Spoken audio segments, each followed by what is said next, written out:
Et salut à toutes, salut à tous, on se retrouve aujourd'hui dans une toute première vidéo axée sur le centrage de la terre autour de potier, qui est la première étape la plus importante, en tout cas une étape clé, de la réalisation des pièces céramiques autour. On va essayer de découper cette étape en plusieurs points, hein, plusieurs gestes. Donc on va voir d'abord la balle de terre, on va voir aussi la position ou les positions autour, et puis ensuite les gestes pour la montée, la descente, la disposition de la terre pour attaquer ensuite votre pièce, etc. Voilà, donc ce que je vais faire, c'est vraiment, je vais essayer de vous décortiquer tous les gestes que je fais. Je voudrais juste bien pointer avant qu'on attaque vraiment le vif du sujet, que ce que je vais vous dire aujourd'hui, toutes les informations que je vais vous donner concernant ces méthodes-là, me concernent. Premièrement, d'accord? Ce sont des techniques que moi j'utilise, avec lesquelles je suis confortable. Évidemment, vous avez pu le voir probablement si vous regardez un petit peu sur Internet. Il y a beaucoup de professionnels, potières ou potiers, qui n'ont pas vraiment les mêmes gestes. D'accord? C'est normal parce que il y a, on va dire, une théorie, un principe de base, et après c'est un peu à soi de chercher, voilà, les petites nuances, les petits gestes un peu perso qui font qu'on est plus à l'aise quand on travaille, etc., etc. Et en plus, voilà, suivant que vous tournez des pièces en série, de l'utilitaire ou alors du décoratif, c'est pas toujours vraiment la même chose. En tout cas, c'est pas forcément le même objectif. Ça peut changer un petit peu la façon d'appréhender le travail. Donc, ne prenez pas non plus pour argent comptant tout ce que je vais vous dire. N'hésitez pas à réadapter aussi ce que je vais vous montrer. C'est très important d'ajouter sa touche personnelle, hein, puisque c'est un travail qui vous est propre. On va attaquer tout de suite avec la balle de terre. C'est parti. Alors, la balle de terre, pour les débutants, c'est 500 ou 600 grammes maximum. C'est un point intermédiaire qui est très confortable pour s'entraîner à centrer et à tourner en général. Pourquoi? Parce que ça tient bien dans une main, d'accord? Et que c'est pas trop volumineux. Si vous commencez par des gros volumes, vous allez avoir du mal à centrer parce que vos mains vont pas se toucher, d'accord? La distance entre vos mains n'est pas la même, donc ça va vous demander plus de force, un peu plus de technique. Et pareil, si vous commencez avec trop peu, vous n'allez pas avoir suffisamment de points de contact avec votre balle de terre et donc ça risque de vous perturber. 500-600 grammes, c'est très bien. Ça vous permet de faire quand même pas mal de pièces, mine de rien, assez raisonnable. Une fois que ces gestes seront acquis sur ce type de poids, après vous pourrez varier. Et d'ailleurs, je vous invite à le faire. C'est très important de varier le poids de vos balles de terre. N'hésitez pas à faire des bonds en avant, de passer de 500 à 1,5 kg. De toute façon, la terre, ça se réutilise, c'est jamais perdu. Et le fait de sortir de sa zone de confort, ça vous permet d'avoir une meilleure compréhension du tour de poterie. Ça peut mettre en exergue certaines erreurs, certains mauvais gestes que vous faites, qui passent encore sur 500 ou 600 grammes et qui sont rédhibitoires sur d'autres types de terre, enfin sur d'autres quantités de terre. Donc, d'abord, on maîtrise avec 500-600 grammes le centrage et le tour, et ensuite on s'amuse, voilà, à mettre plus, à mettre moins, à faire des grands écarts, à mélanger un petit peu tout ça, c'est très important. D'accord? On va attaquer tout de suite avec le centrage. Première étape, ça va être de smasher la balle de terre au centre de la girelle. Voilà, on dit smasher, vous pouvez la lancer, vous pouvez même juste la poser et venir tapoter dessus. Ce qu'il faut, c'est créer déjà une première adhérence entre la terre et la girelle, et si possible au centre. En fait, ça va vous faciliter le travail. Voilà. J'insiste bien parce que tout ce qu'on fait en amont autour de poterie, ça nous aide vraiment à gagner du temps et à moins galérer sur la girelle. Donc au centre, on tapote un petit peu et c'est parti pour la première étape qui va être la montée. Alors, principe de base, c'est pour ça qu'après vous adaptez, principe de base, on va voir la position. Souvent, on conseille vigoureusement de casser le poignet. D'accord? Vous avez une main d'appui et une main, on va dire, active. Même si en poterie, les deux mains vont ensemble. D'accord? Considérez vraiment vos deux mains comme un seul et même outil. On va venir appliquer une main. Si vous êtes droitier, bah, c'est plutôt la main gauche, puisque c'est votre main droite qui va travailler. Si vous êtes gaucher, ça peut être l'inverse. N'oubliez pas d'ailleurs, petit point, que sur votre tour de poterie, souvent, vous avez un bouton pour changer la rotation du tour. Il se trouve donc en dessous, sur le côté, d'accord? Là, mon tour tourne dans ce sens-là, d'accord?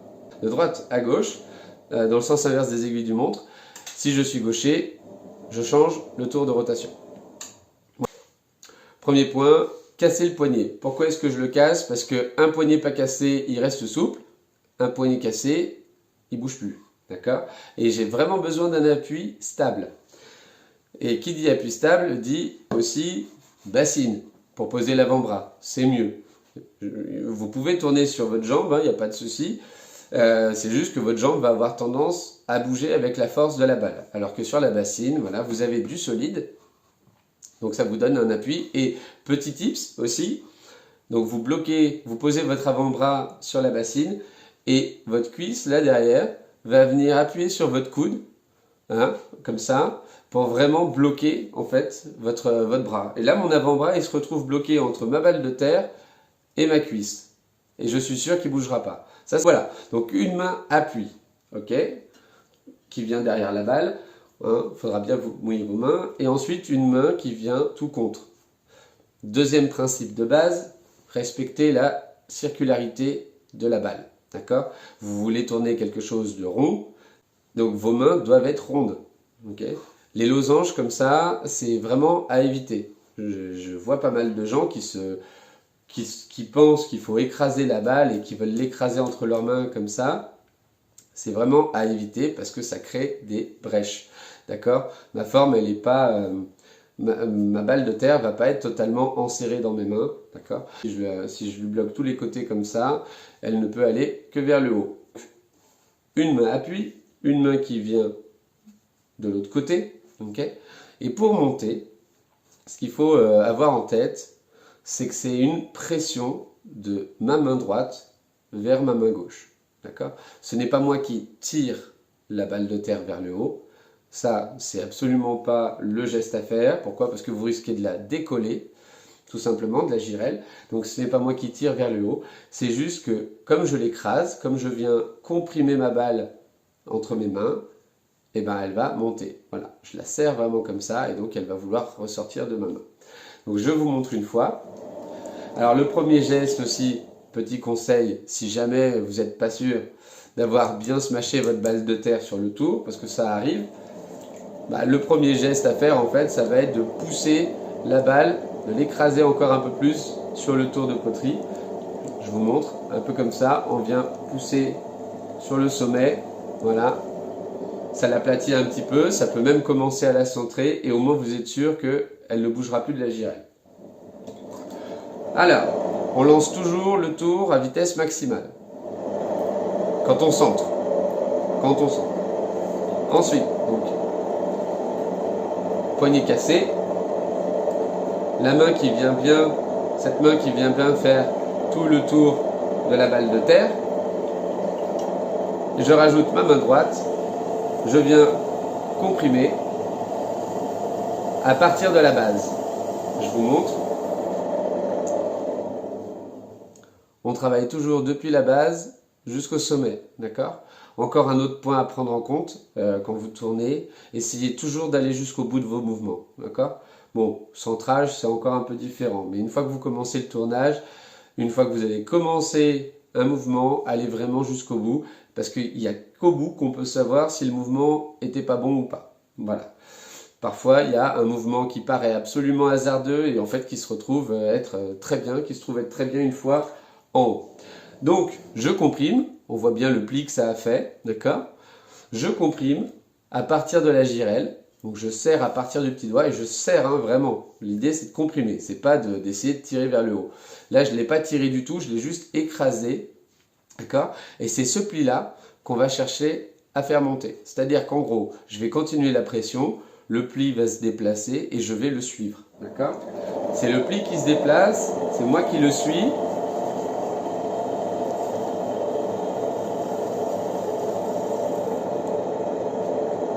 Je vais arrêter le mouvement, je vous montre. Bon, il y en a un deuxième qui s'est formé, mais c'est pas grave. Le pli principal, il est ici maintenant. D'accord? Il était en bas, il est ici. Donc, c'est une logique. Si vous comprimez, vous enlevez, vous ôtez l'espace de la terre, elle va forcément aller quelque part. Cette terre, elle ne va pas disparaître, donc elle va aller vers le haut, puisque ma position, voilà, elle est bien fermée. Okay? Utilisez bien vos pouces aussi quand vous montez. Je ne sais pas si vous pouvez voir. J'essaie de le placer un peu au sommet. Pourquoi? Parce que si je ne le fais pas, je vais avoir un petit cratère qui va se former au sommet de ma balle. Alors, si c'est un léger cratère, c'est pas grave. Mais si vous ne contrôlez pas le sommet de votre balle de terre, vous allez vous retrouver avec un volcan ensuite. Et ça, c'est pas bon du tout. Parce que le volcan, une fois que vous allez le faire redescendre, en fait, vous allez donc rétracter les parois sur elles-mêmes et vous risquez de réinjecter de l'air dans votre balle de terre. Alors que le but du centrage, c'est à la fois d'homogénéiser la terre, mais en plus de chasser les bulles. Les bulles, elles sont très nocives. Donc, on reprend. Je continue à monter. Voilà. À savoir, c'est qu'une fois que votre terre monte, c'est que vous avez la bonne pression dans vos mains. D'accord? Donc, il ne faut pas chercher à appuyer plus. Voilà. Si elle monte, c'est que c'est la bonne pression. Et là, le tout, ça va être de maintenir cette pression tout le temps vers le haut. D'accord? Ensuite, je vais la redescendre un coup. Ok? Et alors, pour la redescendre, regardez bien ce que je fais. J'ai toujours ma main gauche comme ça avec le poignet cassé. Ok? Elle va bien garder la balle de terre dans son axe. D'accord? Parce que là, je vais essayer de la fléchir vers l'avant. Si je ne mets pas ma main en appui comme ça, la balle de terre peut partir à volo. Donc, j'ai toujours ma main gauche qui maintient la balle dans son axe. Et j'ai ma main droite qui vient appuyer sur le sommet et faire descendre la balle. D'accord? Et ensuite, je reviens en position initiale avec une balle sur la girelle. Alors là, elle n'est pas encore totalement centrée, on va le refaire encore une fois. C'est un geste à répéter vraiment plusieurs fois, d'accord? 2 fois, 3 fois, c'est jamais de trop, d'accord? Parce que le centrage, ça va être, comme je disais, ça va être la clé de votre travail. Une terre mal centrée, elle tournera pas rond, et si elle tourne pas rond, vous allez vous en voir sérieusement. Voilà, donc on voit que ça danse encore un petit peu, elle n'est pas totalement au centre de ma girelle. Si je pose le doigt dessus, mon doigt il se fait un petit peu balader, donc il faut que je recommence encore une fois. Dites-vous bien que vos mains travaillent ensemble. Si vous voulez avoir une bonne fermeté dans les mains, c'est bien aussi, moi j'aime bien croiser mes pouces, là, au moment de la montée. J'adore ça, parce que j'ai l'impression de faire une clé avec mes mains et d'être vraiment ferme. Ce qu'il faut savoir, c'est que c'est de la fermeté, mais c'est pas vraiment de la force. D'accord? J'essaie pas de brutaliser la terre. En fait, je lui indique la sortie avec mes mains. D'accord? Je lui indique un mouvement, je la guide, et ensuite je la suis. Ok? C'est une sorte de communication constante avec la terre. C'est pour ça qu'on aime la poterie. Alors, on recommence. Je vais chercher un pli en bas, que je vous montre. Il est là. Donc je vais le chercher avec mon petit doigt et mon annulaire.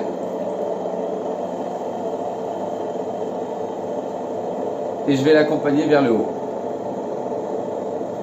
N'hésitez pas à bien mouiller vos mains. C'est important.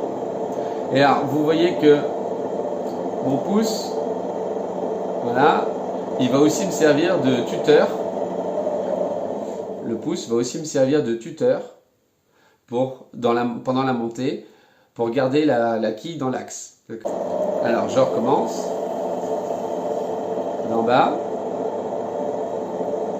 Je vais vous montrer, j'ai fait un autre pli de terre ici avec mes doigts, d'accord, en partant de la base, d'accord, avec mon petit doigt.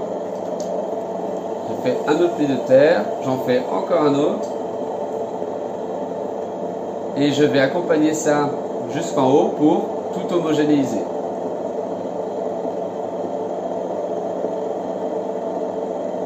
Et voilà.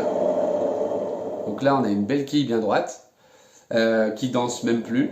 Donc normalement, si je fais une descente bien droite aussi, ma balle de terre, elle devrait être centrée. Ok. N'hésitez pas, quand vous travaillez sur le centrage, de venir avec l'ongle de votre pouce, de venir gratter un petit peu la terre, l'excédent de terre qui s'est étalé sur la girelle. Ça permet de préparer le pied aussi après de votre pièce. Donc la descente, je vous remontre. La main gauche ou droite selon que vous êtes droitier ou gaucher, droitière ou gauchère. La main gauche comme ça, qui prend bien la pièce, d'accord. Le pouce toujours version tuteur, d'accord, pour garder la quille dans l'axe. Et avec ma main droite, je vais venir appliquer une pression sur le sommet pour la faire fléchir, d'accord. Alors soit avec le tranchant de la main, comme ça, soit avec le pouce, ou même la partie charnue là, de la paume, comme vous voulez. Ça, il n'y a pas vraiment de méthode. Ça m'arrive aussi de le faire comme ça, juste avec les pouces.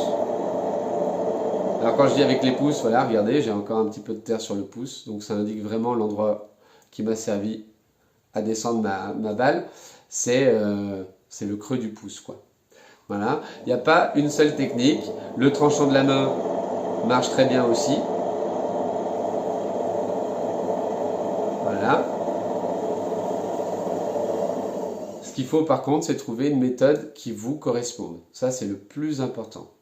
Trouvez vraiment le geste avec lequel vous êtes à l'aise. Mais n'oubliez pas, en tout cas, quand vous avez la quille haute, c'est de venir la fléchir vers l'avant. D'accord? Ça vous demandera moins d'énergie comme ça. Si vous essayez de l'attaquer verticale, vous avez beaucoup de résistance, alors que si vous la faites fléchir en avant, vous diminuez cette résistance de la terre, vous économisez un petit peu de force. Ça peut être assez important. Alors si vous avez des bulles d'air dans votre balle, ça arrive, hein, on panique pas, ça se sent parce que ça fait comme des espèces de petites bosses à l'intérieur. Dans vos mains, vous allez sentir que la terre, elle n'est pas totalement lisse, qu'il y a quelque chose qui cloche. Alors, qu'est-ce qu'on fait? Eh bien, on vient l'écraser vraiment jusqu'en bas du plateau pour venir chasser les bulles d'air.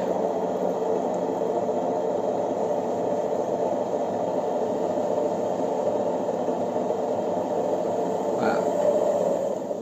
Donc, quand vous chassez une bulle d'air, vous entendez un petit pic comme ça, hein, elle éclate, ok? Et donc, elle est partie, tant mieux.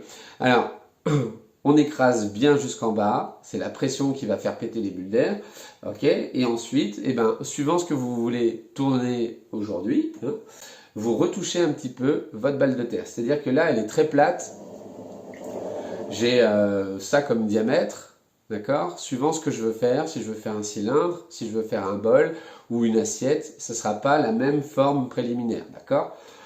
Je vais vous montrer un petit peu. Si on veut un cylindre de type tasse à café ou de type mug, et ben je vais chercher à faire peut-être quelque chose de moins étendu, d'accord, avec des parois à peu près droites.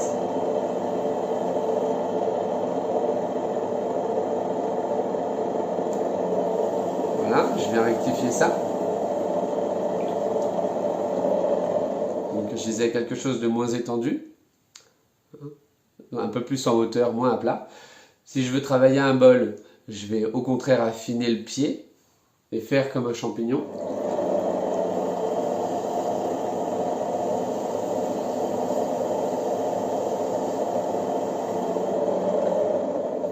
Plutôt comme ça, parce que j'ai déjà un travail sur le pied de fait. Alors pourquoi je fais ça? Pour faire monter la masse de terre et pour pas avoir trop de pertes, d'accord? Si je laisse, parce que ça c'est voué à disparaître.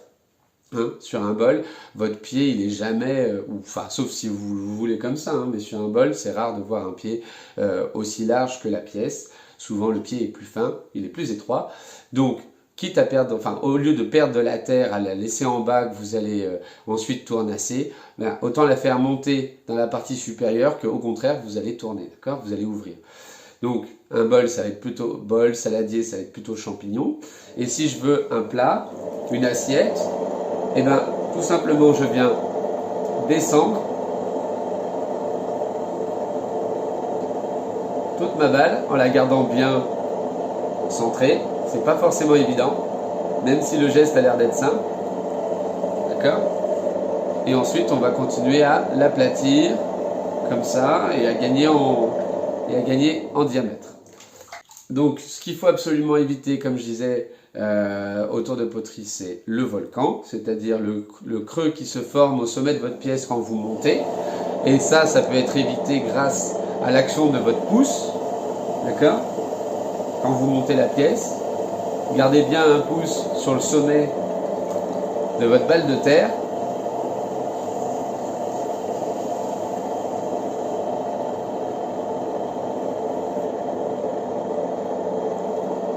Voilà. Gardez bien un pouce sur le sommet oblique, hein, oblique comme ça, pas forcément à plat dessus, c'est pas nécessaire, mais au moins sur l'angle, d'accord, comme ça vous évitez les cratères. Si jamais vous avez des spirales aussi qui se forment, c'est que vous montez trop vite, ou alors trop lentement, mais je pense plutôt trop vite, d'accord. C'est-à-dire que vous n'êtes pas en harmonie avec, je vais essayer de vous montrer, voilà. Vous n'êtes pas en harmonie avec la vitesse du tour. Là, j'ai des petites spirales qui se sont formées dans ma montée, d'accord? C'est que je suis allé trop vite. Il faut réussir à comprendre le rythme de la girelle. C'est très important, le rythme de la terre, d'accord? Plus la girelle tourne vite, plus vous pouvez monter vite, c'est sûr, mais il ne faut pas aller trop vite, d'accord? Et ne manquez pas de pression. Il ne faut pas avoir peur de mettre de la pression. J'essaye de rectifier ça.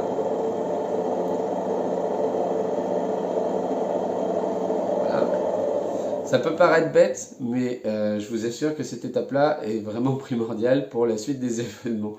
Voilà. Et, ce qu'on veut aussi absolument éviter, c'est le décollement, c'est-à-dire de carrément enlever la quille. Ça, c'est parce que ça peut arriver. Alors j'ai vu souvent des apprenants ouvrir les mains, parce que comme ils veulent absolument travailler avec les petits doigts, vu que c'est par là qu'on commence, ils ouvrent les mains, ils tirent comme ça vers le haut, ils tirent, et pff, tac. Alors déjà, n'oubliez pas qu'on garde vraiment ses mains contre la quille, contre la balle de terre, c'est très important. Et il ne faut pas chercher à la tirer vers l'avant, vers le haut, il faut juste l'accompagner vers le haut. C'est une démarche totalement différente. Voilà, je vous remontre. Je fléchis, la balle descend. Petite astuce aussi dans la descente, d'accord? Notez bien que je vais pincer avec mes doigts, je vais pincer mon petit doigt, d'accord?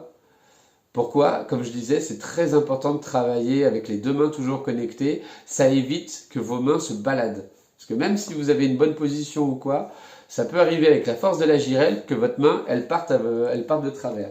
Donc, ma main gauche, elle tient la terre, mais elle tient aussi ma main droite. Et comme ça, je suis sûr que ma main droite ne fait pas des wa wa wa wa wa comme ça. Et je descends. Tout simplement. Hop. Et là, on a une balle centrée. Et voilà, c'était tout pour le centrage. J'espère que cette vidéo vous a plu. N'hésitez pas donc à laisser des commentaires si jamais vous avez des questions, des remarques, des suggestions ou quoi que ce soit. Je suis preneur. Je vous dis à très bientôt pour une autre vidéo. En attendant, prenez soin de vous.